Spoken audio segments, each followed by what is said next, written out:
In the year 1900, during an age of unprecedented scientific, military, and industrial change, the largest empire in the world, an empire upon which it was said the sun never set, was at its zenith. The whole of Canada, Australia, India, South Africa, and some 200 other territories were the great realm of one person, a queen and empress in whose name 1/4 of the world's population were ruled. A depressed and rheumatic little woman of 5 foot, dressed only in black, wandered the small rooms of her private apartments at Windsor Castle, disconnected from everyone except an Indian servant and her doctor, and still in mourning for her beloved husband Albert. This was Alexandrina von Saxe-Coburg-Gotha, known to the world and to history as Victoria. She was the empress of the world's greatest empire. Her name denotes an entire era of British history, Queen Victoria. How do you feel about Queen Victoria? Because I get the sense you weren't as enthusiastic about her as some of the other people we've spoken of. You know, if I look at a lot of the people we've been looking at and talking about, and, you know, there's a lot of them are warriors and they've created something serious or they've changed the course of history. Well, I felt she did pretty much nothing. She mourned half her life. And the other half of the life, she bitched to her prime ministers. So I'm not convinced, Gareth.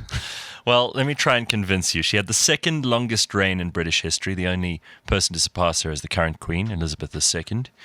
Her father was Prince Edward, the Duke of Kent, who was the 4th son of King George III, who of course went mad. She wasn't expected to be queen. Her father was far down the line of succession at the beginning, and then ultimately it fell to her. There was a bit of a succession crisis because the only heir had died, and suddenly it looked like Victoria's father had to produce a child. So he quickly found this German princess, whose name was also Victoria, and they had a kid some months later. She became the empress of the, 1/4 of the world's surface at one point. Yeah, she was 5th in line. At the beginning, yeah. It was said that when Victoria was queen, the sun never set on the British Empire. At some point, there was always sun on some part of the British Empire. I mean, that's enormous. It is the largest geographical and territorial piece of earth ever owned by one person. And remember, it is owned by the sovereign. And it continues to be the largest. That's fair enough, but I think she was in seclusion after Albert's death, so I don't think she saw where the sun set. She had a bit of a bizarre childhood, and I'm not going to be her advocate here, but I'll try and explain it to you like this. Her mother was a bit of a crackpot. Her dad died when she was 1. Her mother loved her intensely and wouldn't let her out of her sight. She was very careful to keep her within the confines of her mother's proximity, didn't introduce her to any dodgy people. I mean, some of her uncles were the most unbelievably badly behaved people in human history. They had mistresses and illegitimate children and wild parties and drank too much and ate too much. And so I think the Duchess of Kent tried to keep Victoria safe. As a result, until her 18th birthday, she basically slept in the same bedroom as her mother for all of her time as a minor. She had a dog called Dash, who was a spaniel, who was her real only friend besides her mum growing up. So she grew up in complete seclusion. And as a result, you know, every man she met, she fell in love with, including her first Prime Minister, Melbourne. She took over at 18.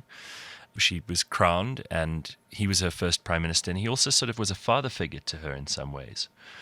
And she was absolutely inconsolate when he was voted out and Peel was voted in.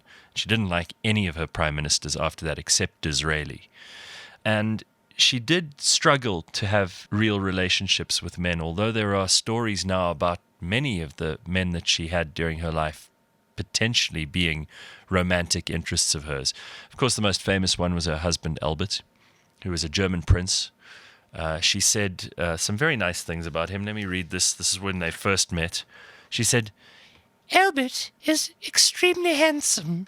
His hair is about the same colour as mine. His eyes are large and blue, and he has a beautiful nose and a very sweet mouth with fine teeth. But the charm of his countenance is his expression, which is most delightful. Another man who her uncle wanted her to marry, Alexander of the Netherlands, on the other hand, she described as very plain. So she really did love him, and they were together for a long time, produced 9 children. Yeah, that's incredible. So she was pregnant for a long time. But Yeah. Albert, I mean, that was... She was pretty much pregnant the whole time Yeah. they were together and married. But Albert was studious, and he just worked himself to death. Albert was actually a very clever man, and that was rare in the aristocracy because most of them were quite lazy or eccentric or murderous. And he was an engineer or a wannabe engineer and a wannabe architect and a wannabe scientist and a wannabe inventor. And he put on the Great Exhibition and did much to forge Britain's place in the world as a scientific, industrial, and technical leader. And really, during her life, I think you could say that there was so much change in the military, the scientific, and the engineering world that much of that must have been brought on by Albert. And she was hopelessly devoted to him. Their 9 children ended up producing children who would rule all of Europe. And she had the slight misfortune of seeing in her latter years, and obviously in her children's reigns, just the fighting of cousin upon cousin and the destruction of all these ancient empires. And even the haemophilia, which was carried through her genes to the Romanovs and others. But effectively, her eldest grandson, Kaiser Wilhelm II, would be head-to-head against her own son, Edward VII, and then later on George V, in World War I. But just going a little bit back now, because maybe I'm being a bit unfair, but what I really saw as her finest time that I can see in looking at her was when she was 18. She was woken up at 6 a.m. in the morning by the Privy Council, who came to tell her that her uncle, the king, had passed away, and she was now queen. She did not call her mom. She did everything on her own. She sat in a high chair around these tall men. She was not intimidated. She remained calm. She knew her place. She knew that she was queen, and she knew what she wanted to do.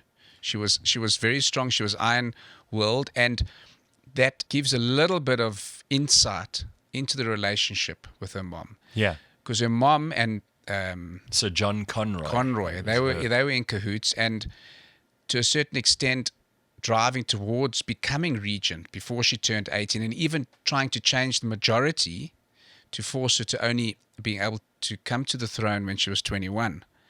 So she banished her mom to the other side of the castle and kicked Sir John Conroy out as far as possible. He obviously tried to make a comeback here and there. Yeah. But and that was very, very impressive. That was I mean, for an 18-year-old, that was incredible. It's quite, especially one who was as sheltered as she was. Exactly, yeah. Privately, she was very much a family person. She and Albert, with all their children, were a tight-knit family. She did exercise quite a lot of political influence on her prime ministers, and she tried to involve herself in politics in a way that most modern monarchs wouldn't. She had dynastic ambition. She definitely wanted to see her children and her grandchildren well placed in society. But publicly, she gave off this air of morality and strictness, standards, and wanted to be perceived as a national icon. Now, of course, all of that came crashing down when her husband died. He died in 1861, and she just disappeared. She went into mourning, wore black for the rest of her life, lived only at Windsor, Balmoral, and the Isle of Wight, Osborne House, was hardly ever seen by her people. I think she made an appearance a few years later at her, first of all, Golden and then Diamond Jubilee, and they were just ecstatic because the Republican movement gained quite a lot of ground while she was quiet. I mean, when there's no king at home or no queen at home, people tend to behave badly. And there was even someone who posted a notice on Windsor Castle saying, this place is up for sale. They're going out of business. But I think Disraeli got her out of seclusion.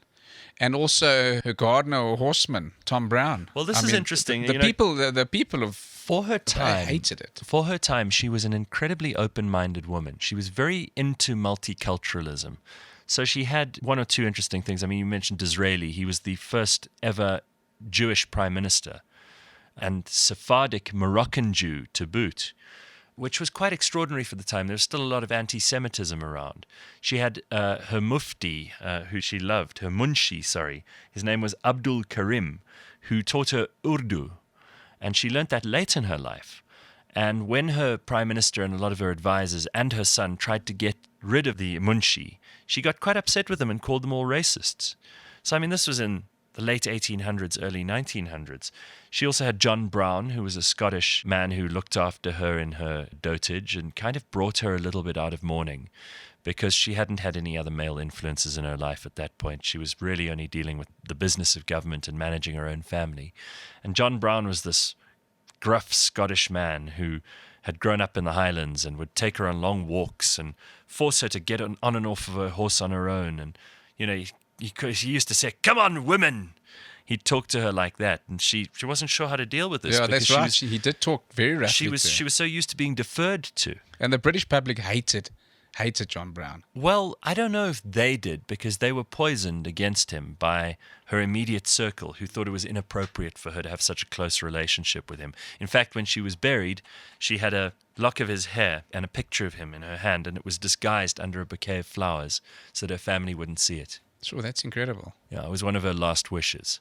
So she had a very close relationship with him. But she went deeper into mourning again because his brother murdered him. Yeah, and she was sick at the time. He was meant to be looking after her. And it just didn't go well. The poor woman was surrounded by tragedy. So I suppose you've got to be a little bit more forgiving. No, I am. I was being a bit facetious. Look, she did. It was an incredible era. It's called the Victorian Era. Yeah. If we look at her children and her grandchildren, the grandmama of Europe. Yeah. She was also, in some ways, quite traditional. We mentioned earlier the morality and the strictness, but she didn't like the idea of votes for women. She thought that was a very bad idea. She liked being a woman. She liked being treated like a woman. She told Disraeli, flattery always helps you, but with royalty, you should put it on with ladles. So you should use an excess of flattery. She didn't like Russell. She didn't like Gladstone. She thought he was very boring and not particularly fond of Peel. But she got involved in all the events of her time, the Irish potato famine, the war in the Crimea, the Indian situation. She was the first Empress of India. Correct. And she was beloved by the Indians at that Disraeli, point. actually, I think he promoted her. Yeah, he arranged for her to be called Empress. She quite liked that title too. And by the age of 81, when she eventually died, she had very bad rheumatism. She was blind mostly because of cataracts. And she had been a very studious and worldly human being during her life. She'd recorded almost everything in a set of diaries, wrote 2,500 words a day on all of her experiences. So we had a chronicle. And her youngest daughter, Beatrice, then transcribed all of that and burnt the originals, unfortunately. But I think she also doctored it a bit. She did. She would have left out the John Brown stuff and the Munshi and all that kind of thing, because I think the Queen was quite devoted to those people.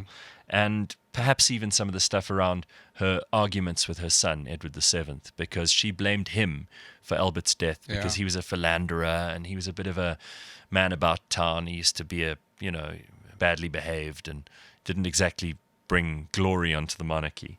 And then I think Albert went to go see him. Albert was very sick. I think nowadays they're trying to think possibly he had stomach cancer. They say he died of diphtheria, but it could well have been because at that stage they didn't know how to diagnose these things. But 2 weeks prior to his death, he went to Cambridge to meet Bertie. And to upbraid him. Yeah, to bring him into line. And they had to walk. They walked for hours in the rain. And Queen Victoria said, no, that's the cause. That was the cause of it. But she had, funny enough, the German side of it was incredible. That Albert and Queen Victoria spoke German to each other, especially in private conversations, and they had to work quite hard to get the German accent out of Victoria. Yes, well, the Hanoverians were famously German. The first two kings only spoke German, and then by George III he learned to speak English, but they all still had this way of speaking, I suppose, which we make fun of today. What was interesting too is she spoke Italian, she spoke German, she spoke English, she spoke French, and she spoke Latin, and then later in her life learned Urdu as well. You can't really fault her for being lazy or being stupid. She was very small, and she was very unattractive towards the end of her life. I mean, she'd lived a long time. She was stout. Yeah, she put on quite a lot of weight. Yeah, near the end, she was quite obese. Not a great way to go. Yeah. Alice in Wonderland she was the queen in Alice in Wonderland. That's right. And there are lots of other ways that she's been depicted in popular culture since then. I mean, there's statues of her all over the world, in India and Canada and South Africa, all over. There's one outside the City Hall of Pietermaritzburg. But I suppose what was interesting is when she died, there were 3 people there with her. The Munshi and her eldest grandson, Kaiser Wilhelm of Germany, who would go on to plunge them into World War I, and her son, Edward VII. Yeah, Bertie. That's incredible. That's well connected.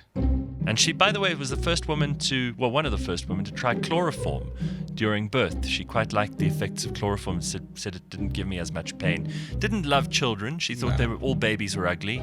Thought breastfeeding was loathsome and revolting. She had a wet nurse. Yeah. But there we go. Queen Victoria. Hopefully you like her a little more than Anthony did at the beginning of this discussion. Thank you for listening to Season 2 of Blind History. This is one of the many episodes that we have planned for you, and there are plenty more to come. It's brought to you by Tailored Blinds and Shutters, only on cliffcentral.com.